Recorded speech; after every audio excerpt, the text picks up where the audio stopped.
नमस्कार, मैं आपकी होस्ट तृप्ति लेकर हाजिर हूँ आपका अपना favourite show Sangini for today's women. आज संगिनी में हम आपके लिए लेकर आए हैं होम डेकोर से जुड़ी कुछ खास जानकारियां, साथ ही साथ देंगे आपको फाइनेंशियल टिप्स और हमारे डाइट एक्सपर्ट से आज हम बात करने वाले हैं डायबिटीज के पेशेंट की फूड हैबिट्स के बारे में। तो चलिए इससे पहले कि शुरुआत करें आज के सफर की, आपको दिखाते हैं आज के एपिसोड की एक खास झलक। कर्टन से कमरे को रिच लुक देने के लिए गोल्डन वर्क वाला फैब्रिक चुनें। इसी तरह आप ज्वेल्ड कर्टन नॉट से भी कर्टन को सजा सकती हैं। आपने पॉरेज लिया, पॉरेज में चीनी न डाल के आपने फ्रूट्स को डाला, तो फ्रूट्स की जो स्वीटनेस है वो आपका इनकॉर्पोरेट हो गया एंड वो जो स्वीट टूथ की जो भी सेटिस्फाई हो गया। अपनी सैलरी या फिर पति की सैलरी का कुछ हिस्सा लॉन्ग टर्म इन्वेस्टमेंट में लगाएं। इससे वर्तमान के साथ साथ भविष्य भी सुरक्षित रहेगा। तो चलिए देर किस बात की, शुरू करते हैं हमारा आज का एपिसोड हमारे पहले सेगमेंट के साथ, जिसमें हम आपके लिए लेकर आते हैं वो कुछ खास जानकारियां जिनके थ्रू आप भी अपने घर को सजा सकती हैं, संवार सकती हैं, जो आपका फेवरेट पास टाइम है, जो आप बहुत दिल लगा कर करती हैं, और इसीलिए आपका साथ हम देते हैं कुछ ऐसी खास टिप्स लाकर आपके लिए। तो चलिए देखते हैं आज कौन सी होम डेकोर की खास टिप्स हम आपके लिए लेकर आए हैं।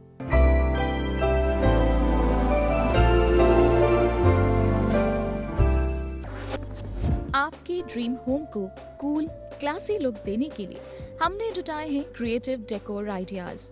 अब आप भी दिखाइए अपनी क्रिएटिविटी और दीजिए अपने आशियाने को न्यू लुक। अगर आप घर को रॉयल लुक देना चाहती हैं तो गोल्डन एक्सेसरीज का इस्तेमाल कीजिए। गोल्डन कलर की खासियत है कि ये कभी आउटडेटेड नहीं होता और घर को एक क्लासिक लुक देता है। अपनी और फैमिली की फोटोग्राफ को गोल्डन फ्रेम में सजाकर बेडरूम में लगाएं। इससे आप अपने बेडरूम को रॉयल व पर्सनल टच दे सकती हैं। गोल्डन कलर का शैंडिलियर घर को रॉयल लुक देता है, इसलिए लिविंग रूम में गोल्डन शैंडिलियर लगाना भी बेस्ट ऑप्शन है। कर्टन से कमरे को रिच लुक देने के लिए गोल्डन वर्क वाला फैब्रिक चुनें। इसी तरह आप ज्वेल्ड कर्टन नॉट से भी कर्टन को सजा सकती हैं। अगर आपके घर में मिरर का अच्छा कलेक्शन है तो आप उसे भी डेकोरेशन के लिए इस्तेमाल कर सकती हैं।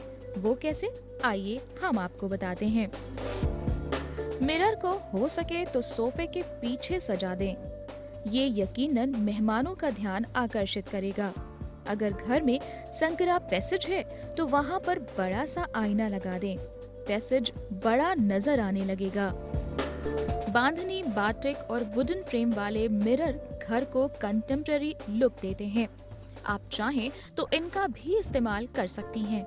मिरर छोटे कमरे को बड़ा लुक देने के भी काम आता है। इसे आप छोटे कमरे में भी सजा सकते हैं। ग्लास का क्रिएटिव इस्तेमाल घरों में हमेशा से होता आया है। लिविंग रूम में ग्लास का पार्टीशन करके सेपरेट सेक्शन भी बनाया जा सकता है। ये देखने में भी क्लासी नजर आता है। घर के इंटीरियर में ग्लास का इस्तेमाल करते समय फर्नीचर व दीवारों का रंग हल्का रखें। ग्लास की शेल्फ बनाकर उस पर डेकोर आइटम्स सजाए जा सकते हैं। ग्लास बुक शेल्फ भी बहुत खूबसूरत लगते हैं। चाहे तो बुक शेल्फ के लिए भी ग्लास का प्रयोग कर सकते हैं। ग्लास के ट्रेंडी पॉट्स व लैम्प होम डेकोर में खास लुक देते हैं। तो अपनाइए आज बताए गए होम डेकोर टिप्स को अपने आशियाने में और दें उसे एक क्लासिक और रॉयल लुक। ध्यान रहे समय समय पर ओल्ड आइटम्स की भी खोज करती रहें ताकि आपके कलेक्शन में कोई कमी न रह जाए।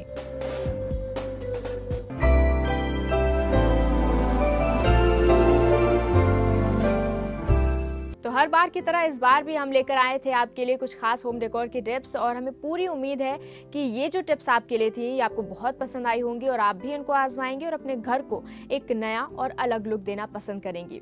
इसी के साथ आपको बताना चाहेंगे कि अगर आपकी भी हैं कुछ प्रॉब्लम्स या आप शो से जुड़े फीडबैक, सुझाव हम तक पहुंचाना चाहती हैं तो आप हमें ईमेल कर सकती हैं। हमारी ईमेल आईडी है sangini@etv.co.in, या फिर आप हमसे फेसबुक पेज पर भी जुड़ सकती हैं। हमारी फेसबुक आईडी है facebook/etv संगिनी। यहाँ वक्त हो चला एक छोटे से ब्रेक का। ब्रेक के बाद जब वापस लौटेंगे तो बात करेंगे हमारे डाइट एक्सपर्ट से डायबिटिक पेशेंट्स के फूड हैबिट के बारे में। तो मिलते हैं एक छोटे से ब्रेक के बाद, कहीं मत जाइएगा। Keep watching Sangini for today's women. आपने पॉरेज लिया, पॉरेज में चीनी न डाल के आपने फ्रूट्स को डाला, तो फ्रूट्स की जो स्वीटनेस है वो आपका इनकॉर्पोरेट हो गया एंड वो जो स्वीट टूथ की जो भी सेटिस्फाई हो गया।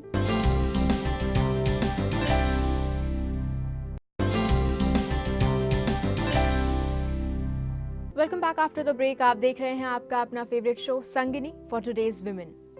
डायबिटीज आजकल एक बहुत ही आम बीमारी हो चली है। आपकी जान पहचान में किसी को या फिर आपके घर वालों में किसी को या फिर खुद आपको भी ये बीमारी हो सकती है। जितने लोग उतनी राय कि डायबिटीज में हमें क्या खाना चाहिए, क्या नहीं खाना चाहिए, कितना परहेज करना चाहिए। दवाएं आप लेते ही होंगे, लेकिन फिर भी फूड हैबिट को कंट्रोल करना और क्या कुछ हम खा सकते हैं, हमारा फूड चार्ट कैसा होना चाहिए, ये पता होना बहुत ज़्यादा ज़रूरी होता है। तो इसी पर बात करने के लिए आज हमारे साथ मौजूद हैं हमारे diet expert doctor Smita Singh. Doctor, welcome to our show. Hello Tripti. Smita ji, आज हम डायबिटिक पेशेंट्स के बारे में बात करने वाले हैं, उनके फूड हैबिट्स के बारे में बात करने वाले हैं। बहुत सारी राय हैं, बहुत सारे मिथ्स हैं कि ये परहेज करना चाहिए, ये नहीं खाना चाहिए, वो नहीं खाना चाहिए। अगर हम एक फूड हैबिट की बात करें एक डायबिटिक पेशेंट की, तो किस तरीके से वो अपनी फूड हैबिट को कंट्रोल कर सकते हैं? सबसे पहले मैं तृप्ति ये बताना चाहूँगी कि डायबिटीज़ को मैनेज करना बहुत ही इम्पॉर्टेंट है और उसके 3 फैक्टर्स हैं जिनको हमें ध्यान देना है। पहला मेडिकेशंस एंड दूसरा आपका लाइफस्टाइल मैनेजमेंट है। लाइफस्टाइल मैनेजमेंट में आपकी 2 चीज़ आती हैं, दैट इज़ फिजिकल एक्टिविटी या एक्सरसाइज, और दूसरा है डाइट। जब हम डाइट पे बात करते हैं तो हमेशा हमारा टारगेट ये होना चाहिए कि आपका वेट इन नॉर्मल आइडियल है कि नहीं। वेट अगर ज़्यादा है तब भी प्रॉब्लमैटिक बात है डायबिटीज़ पेशेंट के लिए, अगर कम हो रहा है तब भी प्रॉब्लमैटिक बात है। अंडर वेट है तो आपको high calories but diabetes friendly foods को इनकॉर्पोरेट करना होगा, और अगर वेट ज़्यादा है तो सबसे पहले काम ये है कि आपको वेट अपना कंट्रोल करना होगा। तो सबसे इम्पॉर्टेंट चीज़ है कि आपके फूड हैबिट्स जो हैं वो कितना ज़्यादा आप चेंज कर सकते हो। हमेशा ये पाया गया है कि go green and be green, तो जितनी प्लांट ओरिजिन फूड्स हैं वो आपने खाने में जितना ज़्यादा आप इंक्लूड करोगे that will be beneficial. Already लोगों को बताई जाती है जिनको डायबिटीज़ होती है कि उनको फल नहीं खाने चाहिए, ऐसा भी मिथ है। क्या ये सही है और क्या फल बिल्कुल ही मना है? बिल्कुल ऐसा नहीं है। डायबिटिक पेशेंट्स हमेशा अपने फ्रूट्स को भी जो है एंजॉय कर सकते हैं, बट हाँ कुछ फ्रूट्स हैं जो हमें नहीं खाना होता है, जैसे कि 5 फल हम बोलेंगे आपको खाना, उसको रिस्ट्रिक्ट करने को खाने में। जैसे आम, केला, चीकू, अंगूर, लीची। ये जो फल होते हैं ये आपके बॉडी में बहुत जल्दी डाइजेस्ट होकर शुगर में कन्वर्ट हो जाते हैं, इसलिए ये हमें रिस्ट्रिक्ट करना होता है। इसके साथ साथ जितने भी फल हैं आप सब खा सकते हो इन 5 फल को छोड़कर, लेकिन इन सब में से किसी भी फल का जूस ना लें। आपने जूस निकाला तो उसका आपने रेशे फिर से निकाल दिया। जब रेशे निकल गए तो वो बहुत ही जल्दी आपके बॉडी में डाइजेस्ट हो जाएगा और शुगर में कन्वर्ट हो जाएगा, and it will hike up the sugar level. तो इसलिए फ्रूट्स किस तरह से खाएं? होल फ्रूट खाएं, छिलके के साथ खाएं। अगर अनार खा रहे हैं, अनार के दानों को चबा के खाएं। सेब खा रहे हैं तो उसके छिलके के साथ खाएं। इसके साथ साथ संतरा खा रहे हैं तो जितने रेशे कम निकाल सकते हैं उस तरह से खाएं, जिससे कि आप जो भी ले रहे हैं वो रेशों के साथ ले रहे हैं, जिससे कि आपको उसका बेनिफिट फ्रूट्स के सारे न्यूट्रिएंट्स मिल रहे हैं, बट आपका शुगर बढ़ नहीं रहा है। अच्छा, और अगर हम ग्रेन्स की बात करें तो ग्रेन्स में क्या क्या लेना चाहिए एक डायबिटिक पेशेंट को? देखिए, ग्रेन्स में आप सारे ग्रेन्स ले सकते हैं, जितने भी अनाज हैं वो सब आप ले सकते हैं। अनाज में फिर से मैं वही बोलूँगी कि आप रिफाइंड, ये जितने भी प्रोसेस्ड फूड हैं या अनाज जितने भी प्रोसेस होकर होते हैं, जितना कम प्रोसेसिंग हो वो अच्छा रहता है। अच्छा। आप अपने नेचर से जितना ज़्यादा जुड़े रहेंगे, डायबिटिक पेशेंट्स के लिए सबसे इम्पॉर्टेंट चीज़ ये होती है कि जितना आप नेचर से जुड़े हुए हों, जितना आप नेचर बिल्कुल जो नेचर जो आपको देता है उस तरह से खाना ले रहे हैं, तो वो हमेशा बेनिफिशियल होते हैं। अगर हम बात करें शुगर की, स्पेशली डायबिटिक जो पेशेंट है उनकी बात करें, तो उनके लिए कंप्लीट नो होता है कि नहीं शुगर नहीं लेना है, लेकिन उनको आदत होती है और कोई एकदम से उसको नहीं छोड़ पाता है। उनके लिए अगर हम बात करें तो शुगर कितनी मात्रा में वो इनटेक करें और कब कब लेना चाहिए उनको? डायबिटिक पेशेंट्स की एक सबसे चीज़ ये होती है कि they have always a sweet tooth, हाँ बिल्कुल, ऑलवेज स्वीट टूथ होता है, एंड उनका हमेशा वो जब चीनी या कुछ मीठा चीज़ देख लेते तो हमेशा वो एंग्शियस हो जाते हैं कि नहीं मुझे भी खाना है। बट किसी भी चीज़ को आप मना करोगे तो वो अंदर और बनता है कि हाँ मुझे और खाना है। शुगर के पेशेंट्स के लिए हमेशा ये देखना होता है कि उनका शुगर लेवल कितना है। अच्छा, अगर they have a normal range, जो आपका रैंडम शुगर लेवल हम देखते हैं 140 से अगर अबव है तब तो हम शुगर के लिए नो कहते हैं, लेकिन अगर 140 से नीचे है तब हम कहते हैं कि 2 चम्मच चीनी आप ले सकते हो। अगर आपका 140 से अबव भी है तब भी आप अपने स्वीट टूथ को कैसे आप सेटिस्फाई कर सकते हो, बाय इंक्रीजिंग योर फ्रूट्स। आपने पॉरेज लिया, पॉरेज में चीनी न डाल के आपने फ्रूट्स को डाला तो फ्रूट्स की जो स्वीटनेस है वो आपका इनकॉर्पोरेट हो गया एंड वो जो स्वीट टूथ की जो भी सेटिस्फाई हो गया। इसके अलावा आप अगर खाने में जैसे अगर चीनी ले रहे हैं, जैसे 1 कप चाय में 1 चम्मच चीनी ले रहे हैं तो उसको आपने 1/3 या 1/2 कर दिया, तब भी आप उसको इनटेक ले सकते हैं। तो अगर आपने अपने शुगर लेवल को कम कर दिया या उसको चेंज कर दिया इन स्वीटेंड फूड्स में या फ्रूट्स को इनकॉर्पोरेट कर दिया। सिंपल आइसक्रीम्स का बहुत क्रेज़ होता है कि आइसक्रीम खाना है, तो आइसक्रीम में आप आइसक्रीम की जगह फ्रोज़न वेजिटेबल्स, फ्रोज़न फ्रूट्स को चर्न या ब्लेंड कर दिया योगर्ट से, इट इज़ ऑल्सो स्वीट भी हो गया एंड शुगर लेवल बढ़ा भी नहीं। तो आप अपने शुगर इनटेक या शुगर सेटिस्फाई करने के लिए, जो शुगर स्वीट टूथ है उसको सेटिस्फाई करने के लिए आप इस तरह से अपने चेंजेस ला सकते हो। और अगर आपका शुगर लेवल 140 से नॉर्मल रेंज में आ गया है तो आप आराम से 2 चम्मच चीनी ले सकते हैं दिन भर में।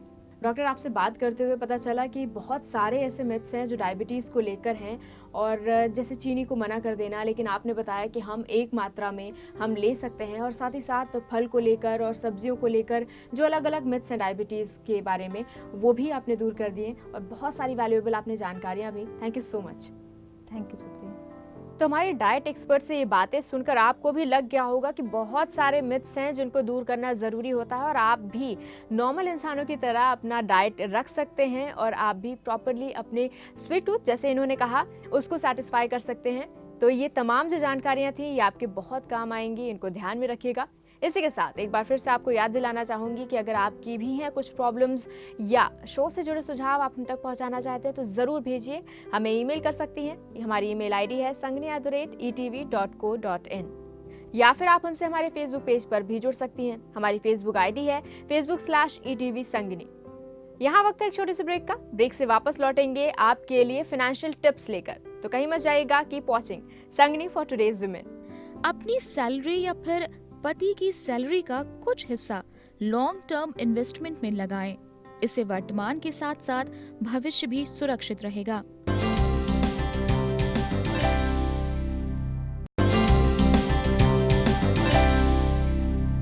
Welcome back after the break. आप देख रहे हैं आपका अपना favourite show Sangini for today's women, और अब वक्त आ गया है उन खास टिप्स को बताने का जिनके थ्रू आप भी अपना फाइनेंस मैनेज कर सकती हैं। जी हाँ, हम बात कर रहे हैं फाइनेंशियल टिप्स की। तो आइए देखते हैं कौन सी खास टिप्स हम आपके लिए लेकर आए हैं।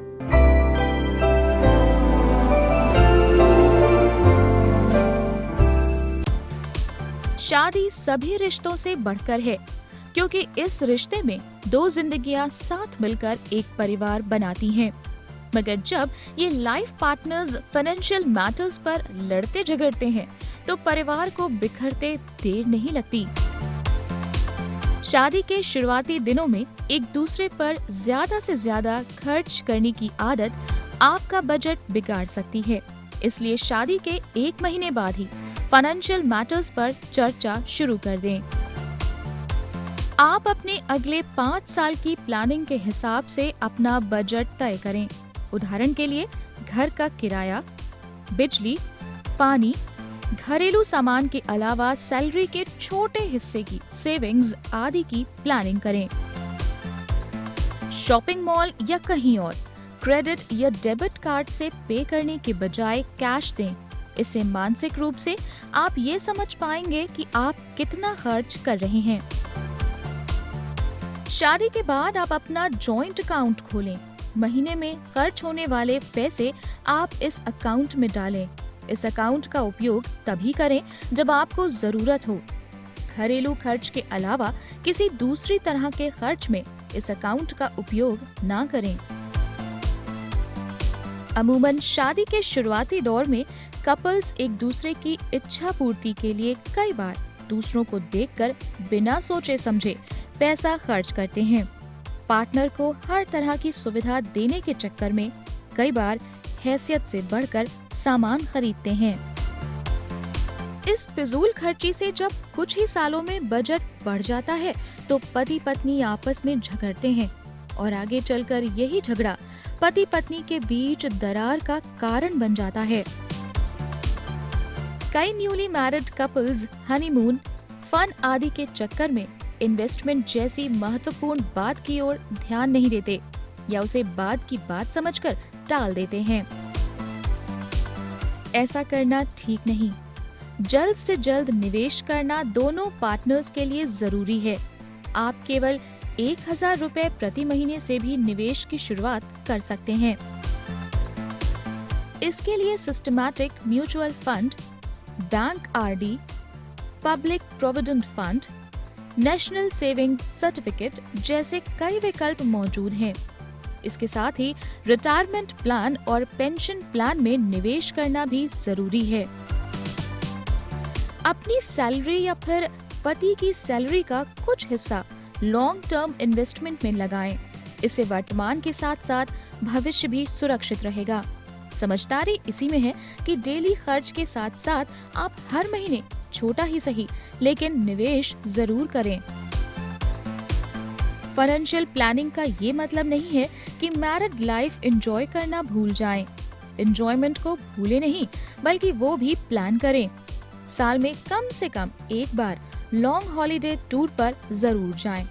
इसके लिए हर महीने कुछ अमाउंट अलग से निकाल कर रखें ताकि ये खर्च बोझ न बने।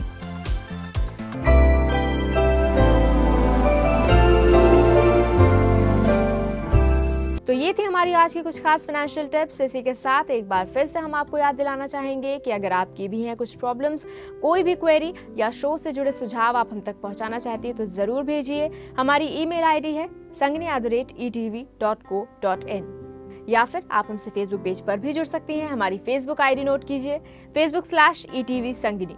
आपकी संगिनी कल फिर होगी हाजिर ऐसी ही कुछ नई और खास जानकारियों के साथ। तब तक के लिए आपकी होस्ट तृप्ति और पूरी टीम को दीजिए इजाजत। नमस्कार।